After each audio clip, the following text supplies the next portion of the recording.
This is a little tutorial to help you to do multicam recording, which we already covered in class, but there are a few differences in Premiere Pro CC. So here we go. So here's the project that you're familiar with. We've already opened it up. The 3 video clips are there in the project. So what we did first, if you remember, was we picked each clip in the source monitor, we found the spot where the clapper came down, and we added an in point, went to the second clip, once again we found where the clapper came down, marked an in point, went to the third clip, found the spot where the clapper came down and marked an in point. So now we've got all 3 clips with the in point marked. Then what we had to do was select all 3 of them and right click and select create multi-camera source sequence. Done that. Now we did name this, so let's just call this multicam 1. And the synchronized point that we're picking is the in points, because that's what we did. We gave each of them in points, and that's where we want the synchronization to happen. We're not going to make any change to that or anything else. Leave them as they are and click OK. Alrighty, and now there's our multicam sequence. Now we're supposed to open this next in the timeline, so I'm going to say open in timeline, and there it is. And remember, I told you to have a look at the 3 audio clips and see which one has the best levels and mute the rest. By default, Adobe Premiere has muted 2 and 3 and left 1 unmuted or active.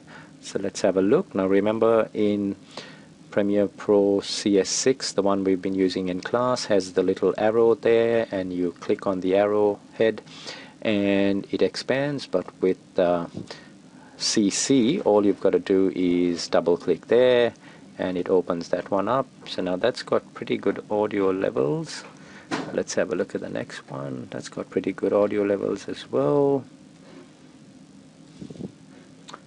Right, so we've got pretty good audio levels. Let's have a listen to it and see how the levels are. Great card. Yep, so we can stick with the audio on track 1 because it sounds fine. Just gonna double click there to minimize these 3. Okay, now that we've got that, we were going to come to the point where the interview starts. Let's start it off again. Thanks for joining us. That's where he starts. I'm going a couple of seconds back, selecting all the clips and trimming in, and coming over here and selecting ripple delete. Brings us to the very beginning of the sequence there. And what we're going to do next is come over there and pick the multi-camera source sequence, right click again and say new sequence from clip, and we remember this. Now is where the change or the difference begins. What we did in Premiere Pro CS6 was we went up to Window and then picked multi-camera monitor, but in CS, or rather in CC, there is no multi-camera option there. In the new version, that is Premiere Pro CC, which you will probably be using at home, what you've got to do is you've got to come to the program monitor and hit this little spanner icon there and pick multi-camera. Now that brings us again to what we are familiar with in class.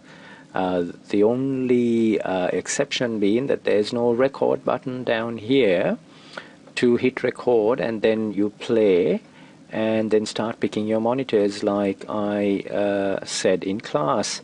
So now to get that record button there, all you've got to do is hit that little plus icon there and come over here, pick the record button and drag it over there. That adds the record button. Then you say OK, And there it is. Now all you got to do is hit the record button, the play button, Thanks for joining us, and Cecilia. we are in Tell business. me, what is solar energy, and what are the benefits of adopting it at home or work? Solar energy is the conversion of sunlight into electricity.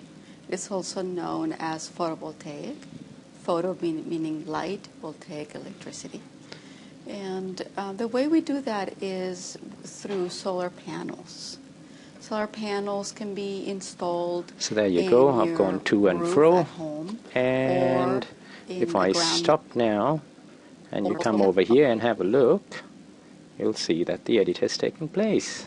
So there we go. Easy as. I also told you that if you wanted to make any sort of fine-tuning changes in the timeline, you can do that by basically selecting any clip, lengthening it or shortening it.